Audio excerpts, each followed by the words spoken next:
Hey guys, Kurt2418 here. How's it going? Just grinding out some NL5 here. Our bankroll's up to 120 now. Here we obviously are snap calling this off with the nuts, and we win. He's drawing dead on both hands. And we're just going to call with quads in the top left, obviously.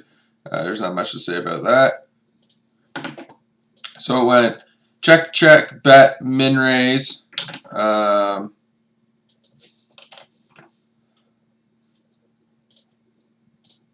then he checked to me. Hopefully he doesn't put me on a diamond draw. I'd love for him to come over the top. Damn. 10 could have killed our action there with the diamonds, but couldn't have played the hand really any differently if we raised there. Everybody else is basically folding. So this flop checks around. Obviously we're going to value bet. And he folds. So yeah, we're up to 120. We would have a bit of a higher bankroll, but we've been trying out some tournaments. We went pretty deep last night in a few of them. There was one tournament we ran good at the start in. It was the $1 triple rebuy or whatever. So that one went pretty well. And unfortunately it didn't end well though. We got pocket Jackson against ace 8 and ace deuce or something like that, and the board ran out 6-6, 8, 6, 8, all in on the flop, so it is what it is. Pocket 8 here against an isolation raise. Given his stack size, I'm probably just going to come back over the top, fold if Chine TV there does anything. So yeah, so we played that, and then we did final table one, like micro tournament. I think it was a 27-cent buy-in with like 2,500 entries. We ended up going out in 5th with I forget how the hand played out, but that was unfortunate. First place was small though, like prizes. Like we won $30 or something like that. And first was like 85 or something like that, but you know, whatever, is what it is. But still, you know, top 5 in a tournament with 2,500 plus people, I can't complain too much about it. So yeah, that was a decent run. So we've had a few deep runs in a couple tournaments lately. So that's why our bankroll's kind of sitting a bit lower, because we did take a couple stabs at some tournaments, so it would have been nice to bink one of those, but still growing the bankroll, so that's all that really matters right now. We're still sitting at Chrome. This last few days I've been pretty busy. I just landed a huge house. I think I've said in a few videos, like I'm a contractor, so I just landed a 10,000 square foot home, which is pretty sexy for me. Can't complain about that. So that took up a little bit of my time, just getting all the prices and shit together over the last few days. So that's why the videos have been slowed down a bit, and my grind's been a bit slower, but we're getting back into it now, and we're just going to try to make sure we make time to keep the bankroll going and try to hit our goals.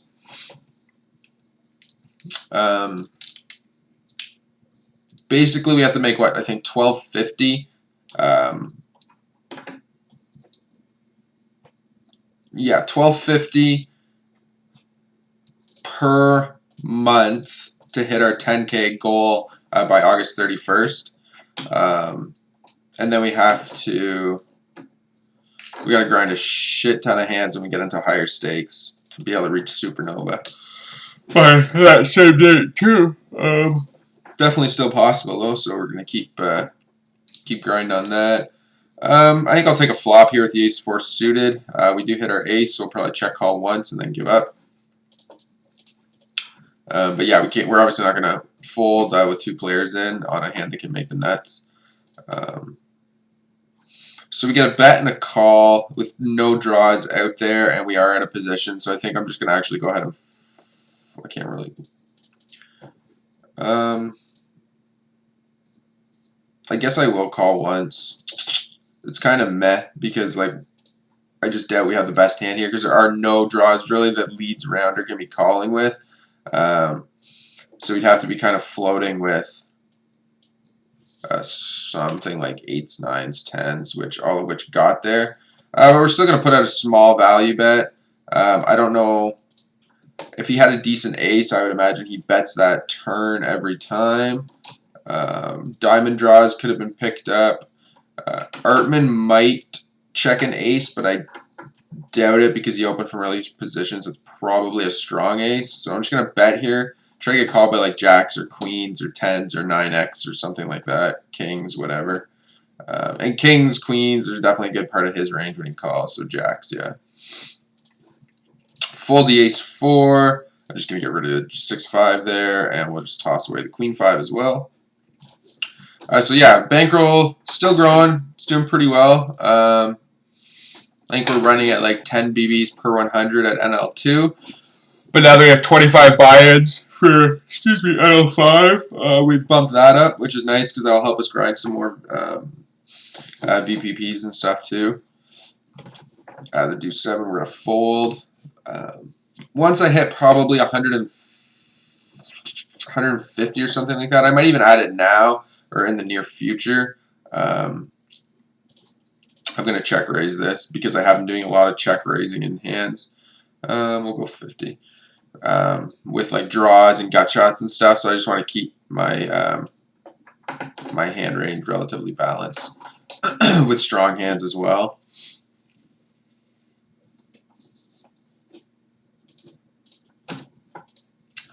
So yeah, what was I saying? Forget.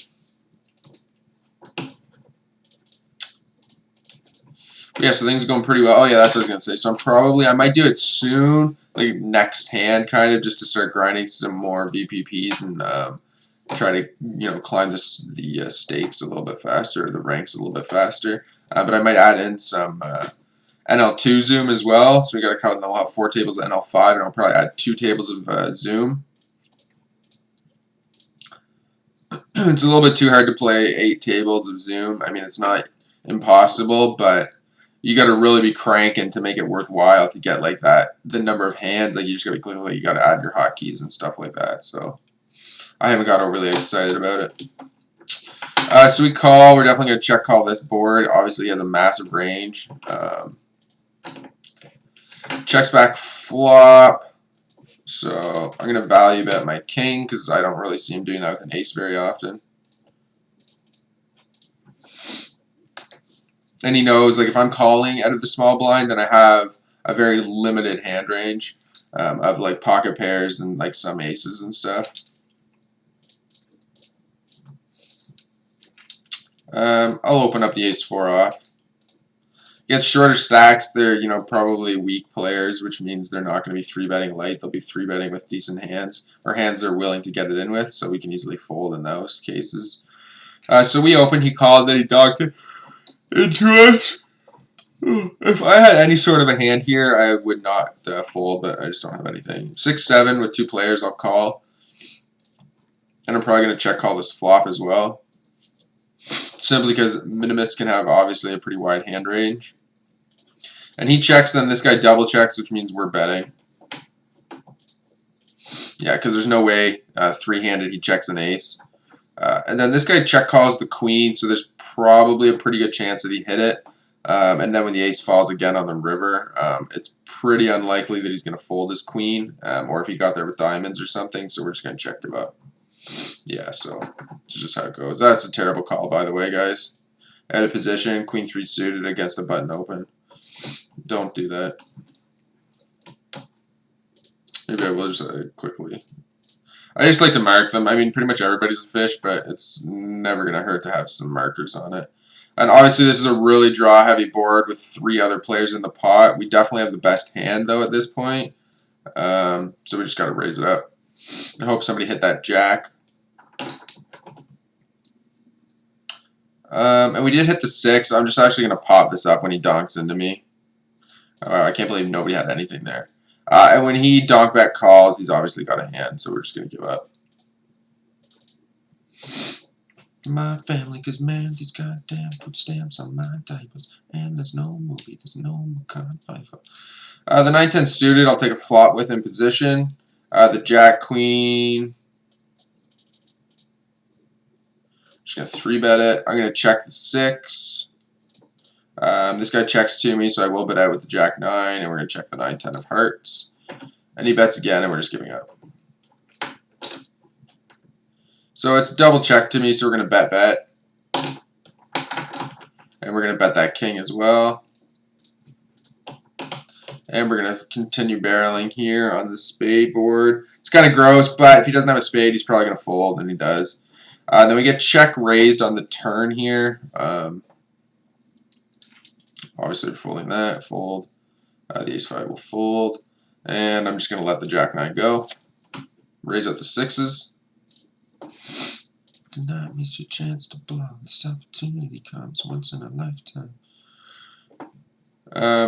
I have music on. You guys can't hear it because I have to delete the audio or they don't let. Wow, how many sets have I hit in this top left in a row? I'm actually going to check back that board just because I think he's folding a lot. And we're going to take a stab. And yeah, when he quickly checks like that, it's pretty much game over. But yeah, I have some music playing. You guys, I have to delete the audio or YouTube like deletes my video. But I'm not just like randomly singing. Although I do tend to do that, but anyways. And we 3-bet the king jack. We're going to raise the ace-10 off, and we will fold the king 3. I'm going to raise the ace-5. He calls. We're going to c-bet here and pretty much give up.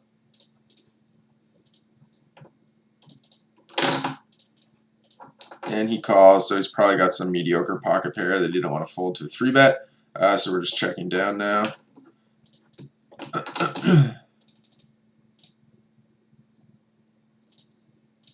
Yeah, it's an easy fold.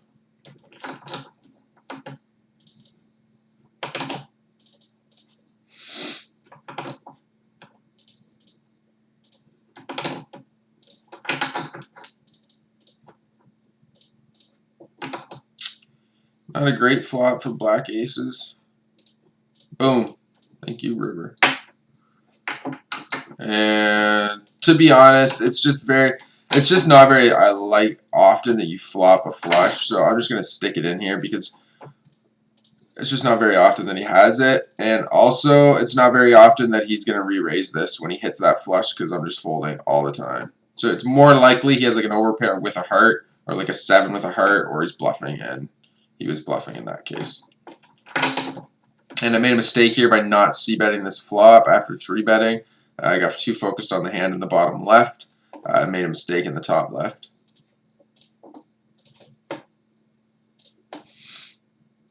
The monster that's on the ace queen, he 3-bets relatively large. I'm folding that. Sometimes I'll call that if I'm on the button or on the cutoff. Like if I'm on the cutoff and button 3-bets, I call that for sure. If I'm on the button and the blinds 3-bet, I call that for sure. And usually if I'm in the cutoff and the blinds 3-bet, I call that as well. But UTG plus 1 plus a little bit larger of a 3-bet, I usually just let that go.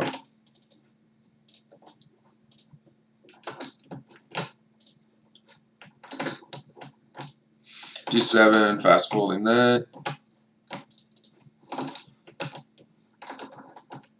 100.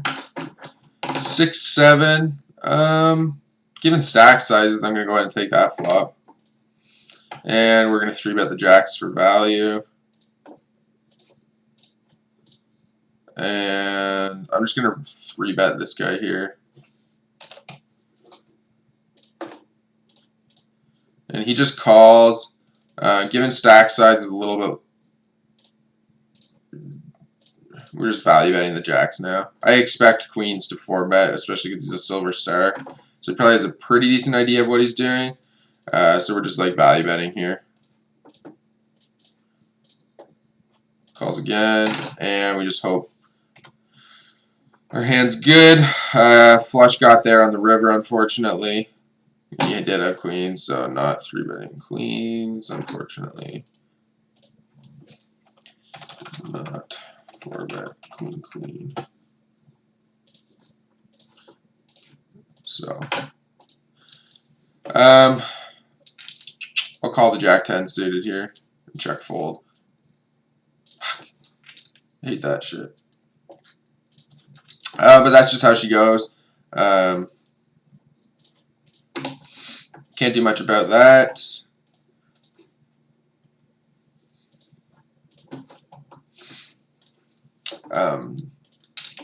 I think I really want to start adjusting my line and taking like a crazy like constant 4-bet line. Or wait, no. Or a constant 3-bet. Because people aren't for like just like 3-betting the shit out of all kinds of different like mediocre hands. Because I don't think I've been 4-bet once by somebody who doesn't have kings or aces. I'm not sure if I want to do it at this stake because I'm like with this bankroll, I just barely have enough to play it. But still, it just seems like if you're just never getting 4-bet by somebody who doesn't have a hand. And even in this spot, like it makes me want to jam. Like that, like him doing that makes me want to jam. I am folding obviously because I have absolutely no equity, but I really want to jam on him there because I think he doesn't have anything, or he's just doing it with like queens and then getting out of the way. Some sort of something. So he called and donked out on this board. I don't really think he has a lot, and certainly not anything overly strong, but I just don't have anything. If there's one club, I wouldn't be folding.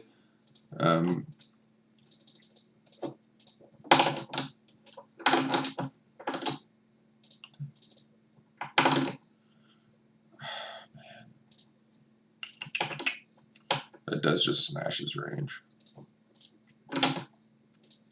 And we're just going to continue to value bet here.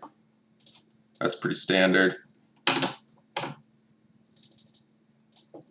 3-bet the jacks for value. Raise the 7s.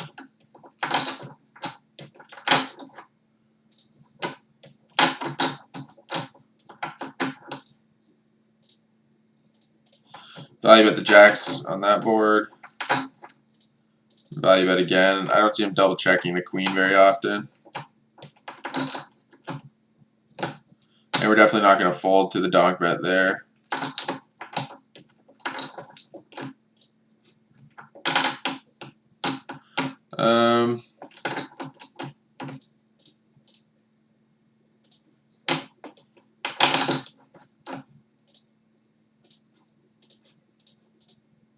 I just don't know what kind of line he takes here. Like if he has a queen with the flush draw out there, he could be barreling to prevent me from getting a free card.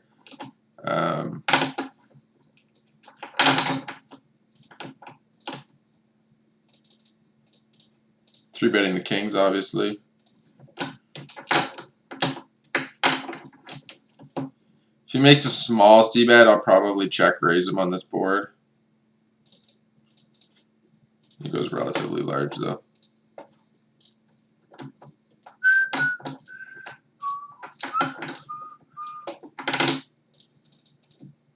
So we did call at a position. We make second pair, so we're going to bet. We got min raised again. Okay. I got to figure out exactly what that means. I'm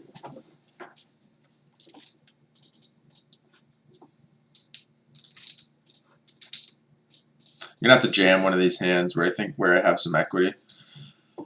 So I don't really know what people are doing that with 3-bet pots, like check, like min raising at a position or whatever. You could just be ace king. And then hoping I jam. That's certainly possible. Baby, please come back. It wasn't you, baby. It was me. Maybe our relationship isn't as crazy as it seems.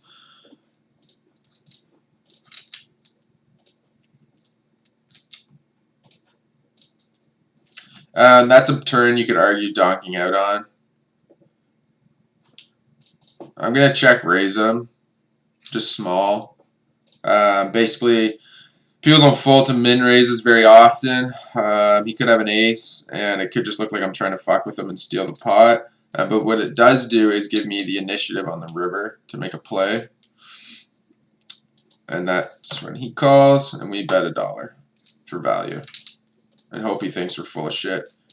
And I'll call with a 5 or an ace or pocket kings or something like that. And we're going to check call here.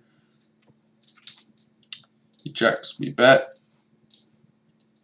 And so he did have kings. Okay. Glad I didn't 3-bet that.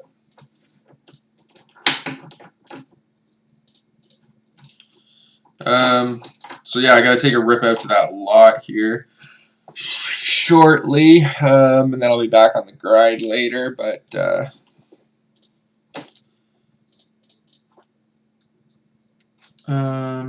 raise the ace queen again. We're just gonna call against the UTG +1 open.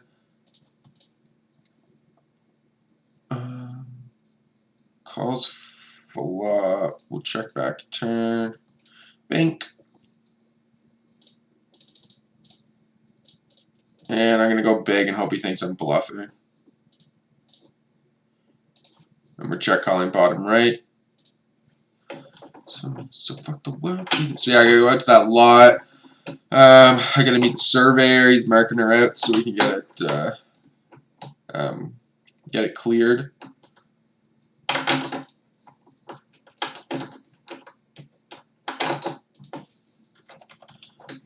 I really want to bluff this and just like bet pot. Actually, you know what? I'm gonna go relatively small here, and well, he probably has a hand though, so that might not work. Initially, I was thinking I'm gonna go really small, then hope he bets and like bluffs at it, but it's really unlikely that he doesn't have a decent pair there or something. So if we went small, he's probably just going to call. He's never really going to repop us unless he has a queen.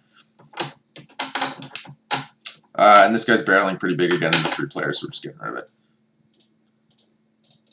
And just to check here. Yeah, king, queen. Oh, man. Surprised he didn't come over the top of that. Sorry, donk bet. We obviously would have got paid there had we just check called, but oh well. Obviously, we're not folding to that all in. And we're ahead, so let's hope we fade it. Nope, of course not. I don't know how.